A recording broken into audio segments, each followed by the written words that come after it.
Hello and good afternoon from your Community Stadium. I'm Shaun Cashmore. Next to me today is Leamington forward man, fresh from the medical bay in Owen Farmer, and you join us as Leamington take on Darlington in the National League North. Last time here at home, the Breaks suffered defeat at the hands of Hereford in a game that they took the lead in through Tim Berridge, but were ped back and beaten by the Bulls side that applied themselves much better in a second half period that was met with tough conditions. The ultimate damage was done when home debutant Archie Crowther deflected into his own net as Leamington went down 2-1. Leamington need a win today, there's no doubt about it. 5 in all competitions without a victory on the board has seen them slip to 16th in the league, but it is worth noting they've played all of the league's current top 7. 4 of those away, and one of those was last weekend when a squad now starting to look slightly hampered by injuries was beaten 2-0 to table-topping Scarborough. Today's opposition, Darlington, are 18th, 2 points behind the Breaks, but with a game in hand, and again, that underlines the importance of a win here today. Darlington manager Steve Watson was unimpressed, to say the least, with his team's midweek performance in the FA Cup as they conceded 6 at home without reply to AFC Telford, and there can be no mistake in thinking that both he and his squad will be wanting to come here today looking to bounce back.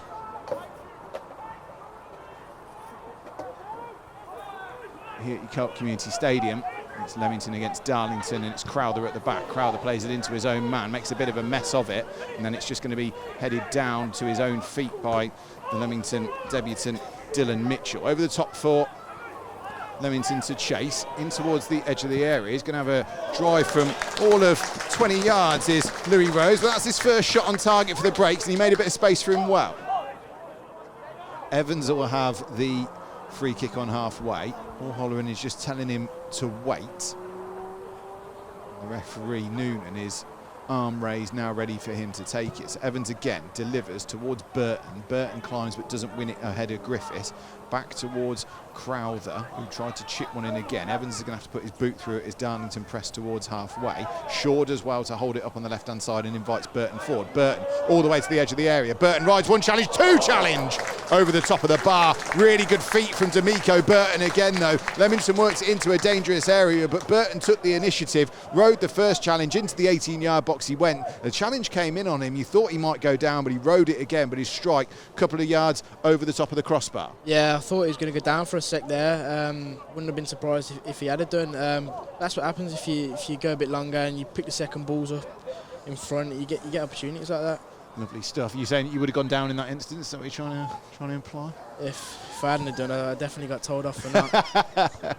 Shorrock heads the ball away from Jameson's long goal kick. Darlington have sent one over the top. Ravenhill comes all the way out, intercepts it. Main on the edge now. Crowther stands it up. Now the referee's going to pull it back.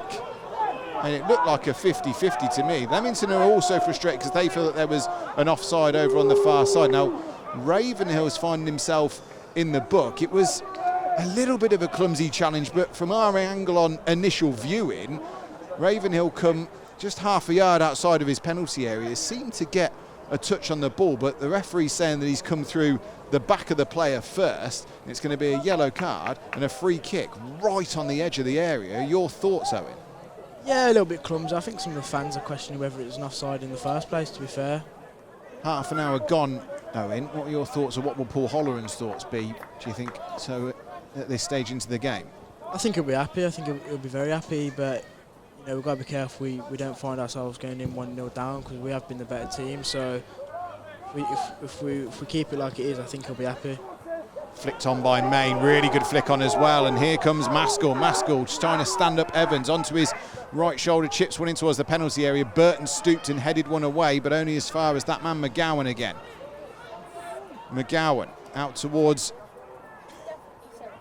Charlie Lennon. McGowan, left-footed ball all the way towards the far post. Evans has to get there. Ravenhill just kicks it off his goal line. Main tries an overhead, well blocked by the Leamington back line. The number 2 chips it back in, and then Ravenhill clutches it, falls on the ball. It was a decent save. I don't think it was what he knew too much about, and Ravenhill just had to stick out a boot and keep it away from his own net. Dylan Mitchell, right-footed, he'll take this corner, swings it in towards a good area. Crowther came powering in, but he was beaten to it, and now Darlington will clear their lines on the left-hand side through that number 26 again. That is Callum Griffiths. tries to lay it upfield towards Maskell, but Leamington have cut it out, and now Meredith will lay one down the line for Rose to chase. Rose just stands it up on the dead ball line, thought about winning a corner, but it's come back towards Meredith and then works its way towards Shaun, who tries to bend one into the corner, and it wasn't far away, half a yard wide by Luke Shaw as the ball was just cut back from Dan Meredith. It bounced all the way towards Luke Shaw, who just had time just to measure the strike, but just couldn't quite bend it into that bottom corner. Yeah, you can see what he was trying to do. Had a lovely shape to it, just didn't quite get the bend on it that it needed, but he's done well to isolate the right back there.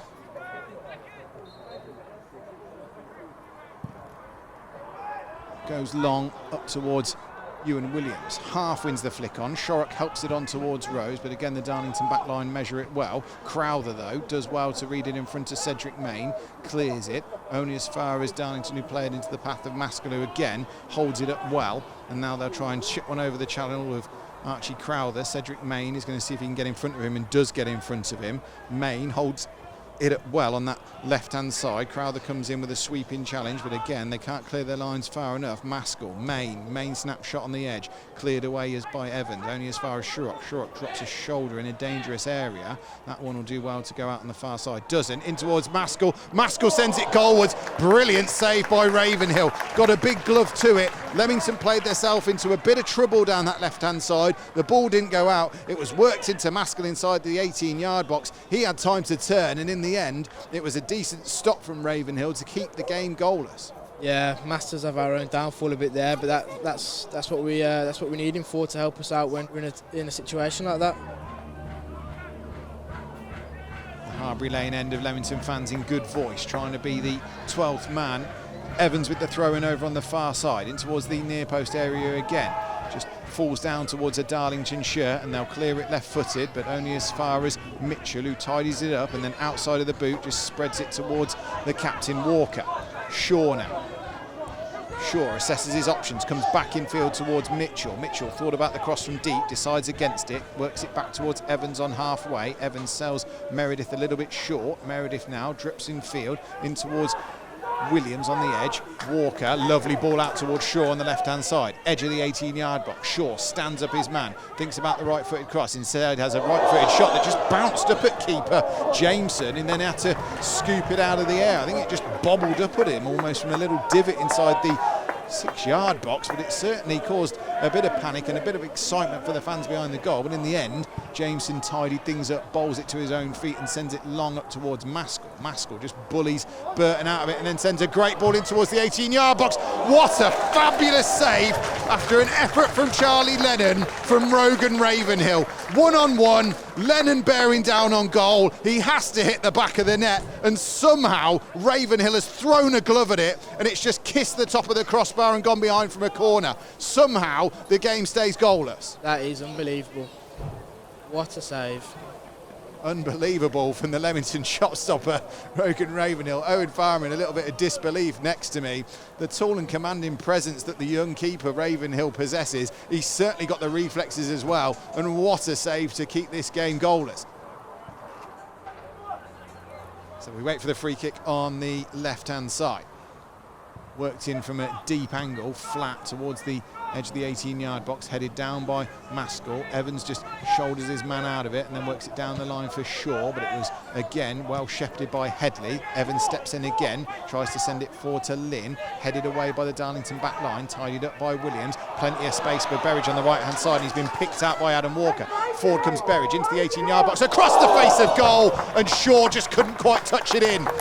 A whisker away from Luke Shaw getting his first goal for Leamington. Really good play from Adam Walker in the centre of the park. He received it from Ewan Williams, spread it across to Tim Berridge. Berridge got all the way into the 18-yard box, and his cross-come shot just couldn't be touched home by Shaw.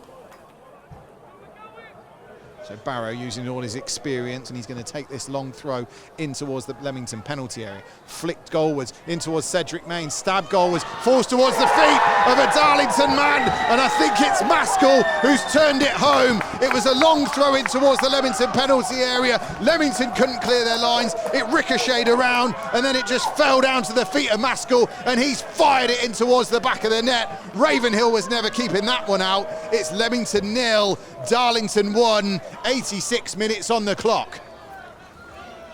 Yeah, disappointing that, especially some of the saves he's pulled off today. You'd hope a throw-in isn't the way we concede, but you know you got to defend them, and that's cost us. It's cost us. Darlington are 1-0 up here, and there's 5 minutes to go at your Co-op Community Stadium. Is there one last throw of the dice from one of these Rob Evans long throws? He backs it up, into the box it goes, in towards Burton. Again, another towering header by Maskell, and that's it. A really good win from Darlington, you have to say. Leamington have had their chances this afternoon, and at periods in this game have been the team on top. But in the end, Darlington, courtesy of Jack Maskell on the 85th minute mark, have managed to pick up all 3 points, and it's a brilliant bounce-back win for the Quakers after they shipped 6 in midweek. They've bounced back with a win on the road. It's finished here at your Co-op Community Stadium. Leamington 0, Darlington 1. The thoughts of Leamington forward Owen Farmer next to me. Yeah, disappointing, very disappointing. Fairly even game, I thought, for the majority of it, but obviously we didn't take any chances, and they went and took one of theirs. So disappointing, but we'll bounce back on Tuesday. See ya Tuesday here at home to Macclesfield, and then away on Saturday to Oxford City. So Leamington have been beaten. It's finished here at Kirk Community Stadium. Leamington 0, Darlington 1. We'll be back with you here on Tuesday night at home. But for now, you have a good weekend, and we'll speak to you soon. Paul, maybe a frustrating performance out there, considering probably should have been a draw towards the end. Both teams looking evenly matched, I'd say so.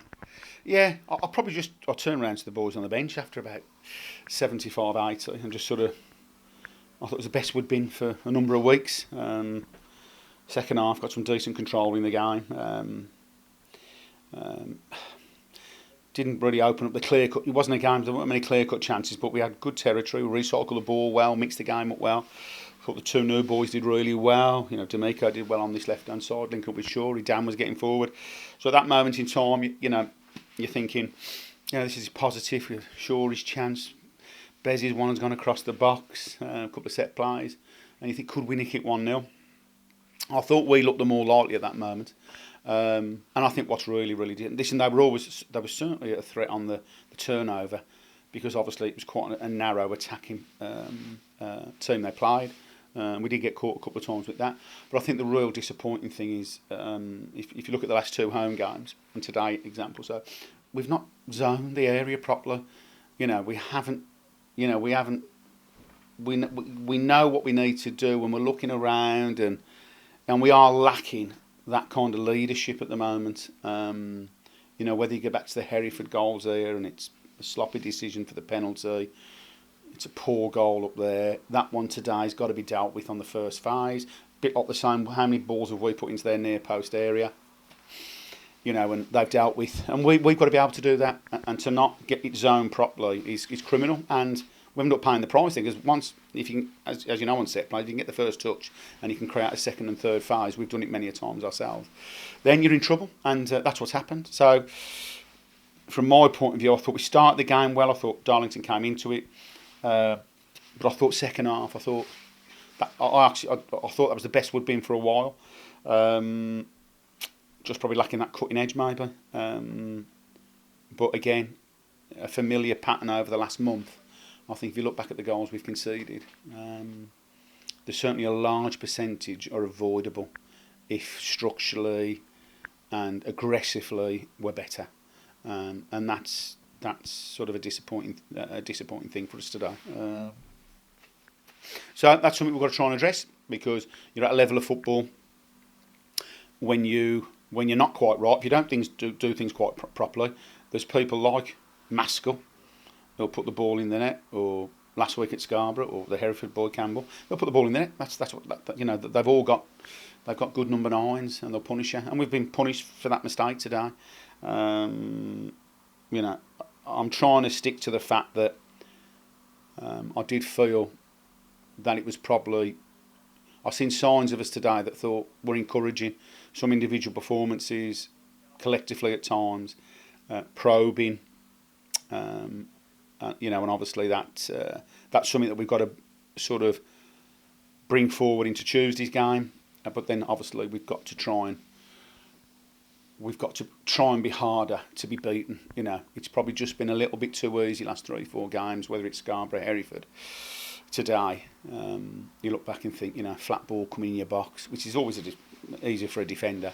You know, and we haven't dealt with that first hole, and we weren't set up correctly to how we do set up. It was just a bit of sloppiness, a bit of hoping somebody else would do it, and we got done. We paid the ultimate price, because even probably after the last few weeks, you know, even though I did think we looked probably like the side that might score a goal.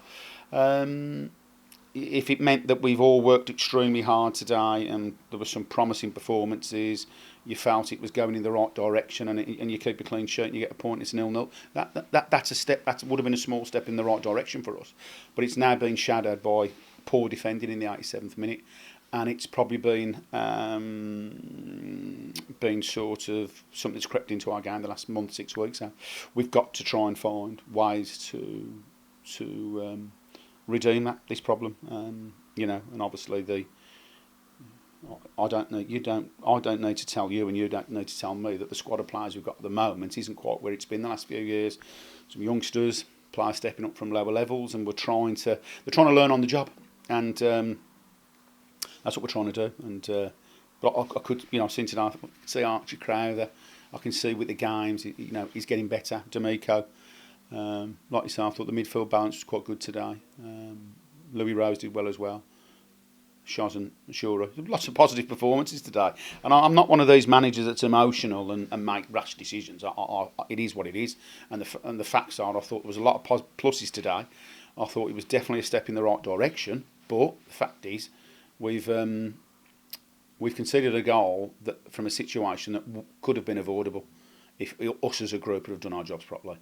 And that's something that's creeping in. And we certainly need a bit more leadership and a bit more aggression and determination from sometimes when balls are coming in the box like that.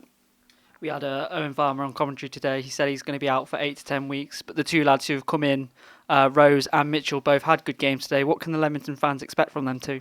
Yeah. Well, obviously, I think last time we were here, I think it was Hereford, and I said at the time live that I thought the tackle was a disgrace, and I'll stick with it.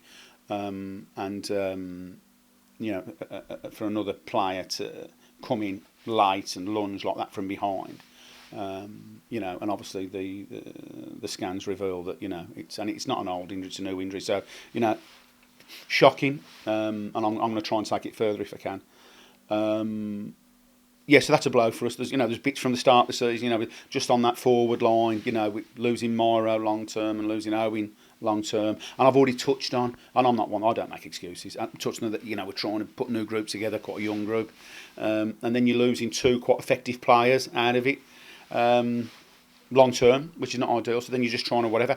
Dylan Mitchell's a player that we tried to sign last year, we're trying to sign him in August, we tried to sign him in September, and we've managed to sign him in October. Yeah, he's just that kind of player that I think the squad needs, different kind of midfield player to what we got. He's a great kid. You can see today, hasn't played a competitive game for a while, but you can see what he brings, the different dimensions he brings to the team.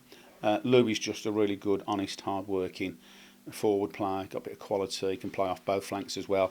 That is a short-term agreement. It could be 1, 2, 3, 4, 5, 52 weeks, who knows. But we'll me and Mitch will talk about that one. But I thought they did great. You know, come in. And that's what pleased me the most, going into the final bit of the game. I looked around and thought, it's been all right today, it's been okay today. And but sadly, something that's sort of turned into a bit of an Achilles heel for us. It's been a little bit too easy for them to score. And I think if you look around the last half a dozen games and you were to put the clips up of the goals we've conceded recently, I think we could say that on a number of goals. Not just the manner of the goals, the timings of the goals we've conceded early, round half time, late in games. They're all signs. They're all, you know, when we've been good here, they're key moments. And when we've been good, you don't concede goals at them times. You see things out. So if it starts getting late in the game, you haven't been able to score a goal. You get your zone sorted. You organise, you're powerful, you're aggressive, and you get your clean sheet and you move on to the next game. And that's just something that we're not quite doing at the moment, but we will continue to keep pressing and working on it.